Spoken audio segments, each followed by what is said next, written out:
नमस्कार, बहुत स्वागत आप सभी का जी मध्य प्रदेश छत्तीसगढ़ देख रहे हैं। मैं हूं आपके साथ कोमल गंगवार। बारिश जरूर कुदरत की देन होती है, लेकिन जब वही बारिश तबाही का चेहरा बन जाए तो सवाल सिर्फ मौसम का नहीं होता, सिस्टम का भी होता है। मध्य प्रदेश और छत्तीसगढ़ दोनों ही राज्यों में आसमान से आफत बरस रही है। रीवा, शहडोल, रायसेन, नर्मदापुरम, जबलपुर, देवास, रतलाम, एक नहीं दर्जनों जिले रेड और ऑरेंज अलर्ट पर हैं। रतलाम की सड़कों पर सुबह से बारिश का ऐसा कहर टूटा है कि 2 बत्ती से न्यू रोड तक पानी ही पानी दिख रहा है। राजस कॉलोनी में तो गलियों ने नदी का रूप ले लिया है और निचले इलाकों में हालात बेहद चिंताजनक है। मंडला डिंडौरी में नदियों का जलस्तर बढ़ रहा है। माहिष्मती घाट से 3 फीट ऊपर बह रही है नर्मदा। प्रशासन कह रहा है कि हालात नियंत्रण में है, लेकिन जमीनी तस्वीरें कुछ और ही बयां कर रही है। मनेन्द्रगढ़ में हालात और भी बदतर हो चुके हैं। लगातार बारिश ने जनजीवन को बुरी तरह से जकड़ लिया है। छत्तीसगढ़ के पेंड्रा और मरवाही इलाके में खेत के मेड़ बह गए, गांव डूब गए हैं, पुलों के ऊपर से पानी बह रहा है। वहीं बलरामपुर की बात करें तो यहां दर्दनाक खबर सामने आई है। बारिश में एक कच्चा मकान गिरा, उसमें एक मासूम बच्चे की दबकर मौत हो गई है। मौसम विभाग की चेतावनी है कि अगले 3 दिन भारी हैं और खतरा अभी भी टला नहीं है। तो सवाल अब यह है कि बारिश क्यों हो रही है। सवाल यह है कि हर साल होने वाली इस तबाही के लिए हम कब तैयार होंगे। क्यों हर बार वही गलियां डूबती हैं, वही खेत बहते हैं और वही आवाजें मुआवजे की गुहार लगाती हैं। क्या बारिश अब सिर्फ एक मौसम नहीं, एक वार्षिक आपदा बन चुकी है? और अगर हां, तो क्या हमारी तैयारी भी सिर्फ एक औपचारिकता बनकर रह गई है?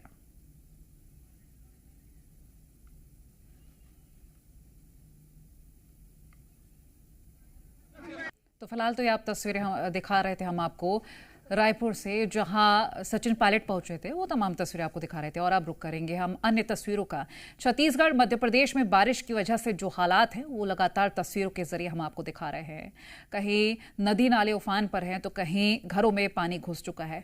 लोगों की दिक्कतें लगातार बढ़ती जा रही हैं और ऐसे में सवाल ये कि जब हर साल यही हालात होते हैं तो इनसे निपटने के लिए कोई इंतजाम क्यों नहीं किए जाते, क्योंकि कुछ वही ऐसी जगह हैं जहां पर लगातार पानी पहुंचता है।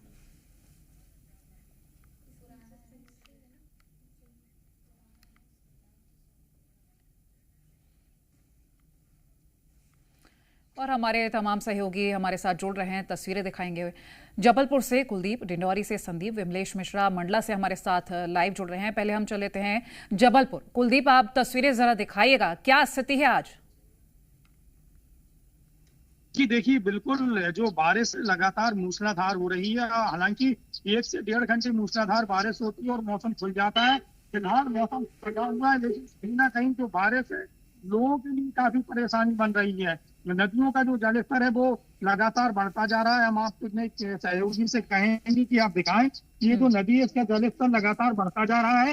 हालांकि जो मौसम है वो फिलहाल खुला हुआ है, लेकिन इस मौसम का मजा लेने के लिए जो लोग हैं वो यहाँ पर आए हुए हैं। जैसे ही मौसम खुलता है उसके बाद लोग यहाँ पर आ जाते हैं और मौसम का मजा लेने के लिए। लेकिन कहीं ना कहीं यदि आपसे बताएं कि जबलपुर में जो बारिश का सिलसिला है वो लगातार चल रहा है। ऑरेंज अलर्ट मौसम विभाग की ओर से जारी किया गया है, जिसके चलते लगातार बारिश हो रही है। आने वाले 3 से 4 दिनों में यहाँ पर भारी बारिश की उम्मीद जताई जा रही है। हम जानना चाहेंगे जी, किस तरह से बारिश हो रही है इस समय? यहाँ पर रेगुलर बहुत तेज बारिश हो रही है, इस कारण किसानों की पूरी फसल भी बर्बाद हो गई है और ना आमजन को बहुत काम करने बहुत दिक्कत हो रही है। लगातार रेगुलर बारिश। जी बिल्कुल, लगातार बारिश से जबलपुर में रुक नहीं रही है। 1-1.5 घंटे मूसलाधार बारिश होती है, उसके बाद थोड़ा सा पानी खुलता है, जिसके चलते किसानों को काफी परेशानी का सामना लौट के आपके पास डिंडौरी से संदीप मिश्रा हमारे साथ लाइव जुड़े हैं। संदीप, डिंडौरी में हालात जो देखे गए, काफी बदहाल स्थिति हो चुकी है, अभी क्या स्थिति है? बिल्कुल, डिंडौरी जिले में पिछले 12 घंटों से लगातार बारिश हो रही है और बारिश की वजह से जनजीवन अस्त व्यस्त है। हम नर्मदा नदी की बात करें तो अमरकंटक के पहाड़ी इलाकों में बारिश होने की वजह से कल नर्मदा नदी उफान पर थी। उनकी सहायक नदियां जो हैं बुलनेर और चकरार नदी आदि, ये नदी जो है इनमें भी जलस्तर काफी बढ़ा हुआ था। जनजीवन अस्त व्यस्त था, आवागमन पूरी तरह बाधित था। आज नर्मदा नदी का जो जलस्तर है कुछ कम हुआ है और ये छोटे मोटे घाट जो कल डूबे हुए थे रात में। संदीप, मैं लौटती हूँ आपके पास। मंडला चल लेते हैं, विमलेश मिश्रा हमारे साथ लाइव जुड़े हैं। मंडला में क्या स्थिति है, विमलेश बताइएगा।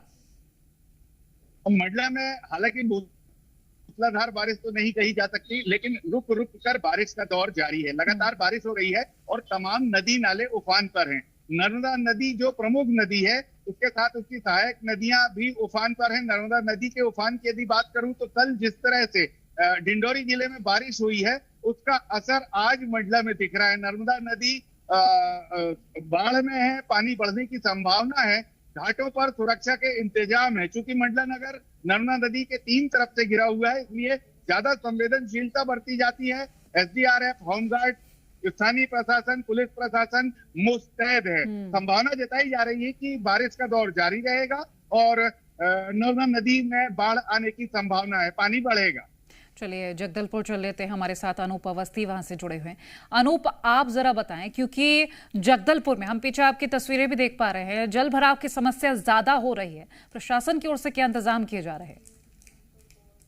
देखिए, शहरी इलाकों में हमने ये स्पष्ट रूप से देखा कि जलभराव की स्थिति उत्पन्न हुई महज 1 से 2 घंटे की बारिश में। लेकिन बस्तर में अभी पिछले 48 घंटों से बारिश हो रही है और इस वजह से जो नदी और नाले हैं उनका जल स्तर बढ़ा हुआ है। इस वक्त मैं मौजूद हूं इंद्रावती नदी के तट पर। ये आप देखिए, इंद्रावती नदी का जो दृश्य है वो काफी सुंदर जरूर है, लेकिन उतना ही भयावह भी, क्योंकि लगातार जल स्तर जो है लगातार बढ़ता जा रहा है। ये संगम का इलाका है, इंद्रावती नदी और नारंगी नदी जो है यहाँ पर मिलती हैं और नदी के किनारे जितने भी गांव हैं वहां पर अलर्ट जारी किया गया है, क्योंकि लगातार अगर ऐसे ही बारिश होती रही तो बाढ़ का खतरा बना रहेगा। हालांकि मेरे ठीक पीछे आप देखिए, ये जो घर स्थित है ये बाढ़ की चपेट में आ सकते हैं। इस गांव में भी अलर्ट जारी किया गया है, लेकिन अभी तक इन घरों को खाली नहीं कराया गया है। अगर ऐसे ही लगातार बारिश होती रही तो यहाँ पर बाढ़ का भी खतरा मंडराता रहेगा। हालांकि प्रशासन का दावा है कि होमगार्ड, एसडीआरएफ और पुलिस प्रशासन को इस संबंध में अलर्ट किया गया है। राजस्व विभाग भी लगातार मुनियादी इन गाँवों में करवा रहा है। जी चलिए, आप बने रहिए हमारे साथ, आगे भी कुछ और जानकारी आपसे हम लेंगे। तो ये तस्वीरें भी आपको एक बार हम दिखा देते हैं और आप देखें जरा, ये राजधानी रायपुर के हालात हैं। ये कुछ पॉश इलाके भी हैं जहां ड्रेनेज सिस्टम की पोल खुली है, कार पूरी तरह से डूब रही हैं, लोगों का निकलना यहाँ से दूभर हो चुका है, घरों में पानी घुस रहा है। अब सोचिए जरा, हर साल यदि जल भराव की स्थिति बनती है तो समस्या का निराकरण क्यों नहीं किया जा रहा। विमलेश हमारे साथ मंडला से लगातार जुड़े हैं। विमलेश, एक बार आप ये जरा बताइएगा, क्योंकि प्रशासनिक इंतजामों को लेकर कई सवाल खड़े हो रहे हैं कि हर साल स्थिति ऐसी होती है तो इंतजाम पहले से क्यों नहीं कर लिए जाते, स्थिति से क्यों नहीं निपटा जाता समय रहते? देखिए, इंतजामों की यदि बात करें तो इंतजाम तो किए जाते हैं।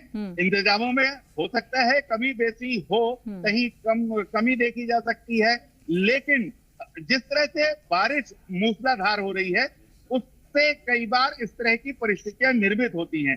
जल भराव की जहां तक बात करें तो जल भराव के पीछे कई बार स्थानीय लोगों की लापरवाहियां भी होती हैं। अतिक्रमण कर लिए जाते हैं, पानी जिस स्थान से निकलता है उस स्थान को छेक दिया जाता है, अतिक्रमण कर लिया जाता है, निर्माण कर लिए जाते हैं। कई बार इस कारण से भी जल भराव जैसी स्थिति बनती है। लेकिन इसमें बड़ी बात यह है कि इस तरह की स्थितियों से निपटने के लिए न केवल प्रशासन बल्कि स्थानीय लोगों की, हमारी, आपकी भी जिम्मेदारी होती है कि यदि इस तरह के हालात बनते हैं तो उनसे निपटने हम भी अपना प्रयास करें, तो शायद इस जल भराव जैसी स्थितियों से निजात पाया जा सकता है। निश्चित तौर पर, और हर कोई अपनी जिम्मेदारी निभाए तो जाहिर सी बात है कि इस तरह की समस्याएं नहीं होंगी। मैं लौटती हूँ आप लोगों के पास। इस बीच ये तस्वीरें और दिखा देते हैं। मंडला की तस्वीरें हम आपको दिखा रहे हैं, अलग अलग जगहों की तस्वीर आप देख रहे हैं कि किस तरह के इंतजाम है और अभी की क्या स्थिति है, क्योंकि लगातार बारिश हो रही है। आने वाले 3 दिनों तक इसी तरह के हालात रहने वाले हैं। हालात अभी संभले नहीं हैं, तो लोगों को अलर्ट तो किया जा रहा है और प्रशासनिक इंतजाम किए जाने की बातें भी सामने आ रही हैं, लेकिन बहुत सारे सवाल ये भी खड़े हो रहे हैं कि हर साल इस तरह की स्थिति उत्पन्न होती है, तो स्थिति से निपटने के लिए इंतजाम इतने पुख्ता हो नहीं पाते हैं या लोगों की भी लापरवाही है। इस तरह के कई सवाल सामने आ रहे हैं।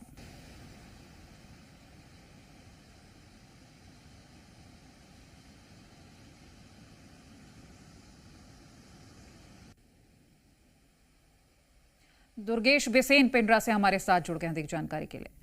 दुर्गेश, आप तस्वीरें दिखाएं क्योंकि पेंड्रा में भी हालात कुछ इसी तरह के हैं। जल जमाव की स्थिति हो रही है, लोगों का घरों से निकलना दूभर हो गया है। देखिए, हमने जो तस्वीरें भेजी है वो दिखा रही है कि किस तरह से बारिश हुई है। और पिछले 24 घंटों में अगर मैं बात करूं तो सिर्फ मरवाही में ज्यादा बारिश हुई है, जो रिकॉर्ड है। ये पिछले कम से कम 4-5 सालों का रिकॉर्ड तो बारिश से ज्यादा बारिश दर्ज हुई है। और मैं अभी इस समय बैगा हॉस्टल में हूँ। लगातार हुई बारिश ने क्या स्थिति इस हॉस्टल की करी है मैं आपको दिखाता हूँ। ये स्कूल है और विशेष पिछड़ी जनजाति का स्कूल है।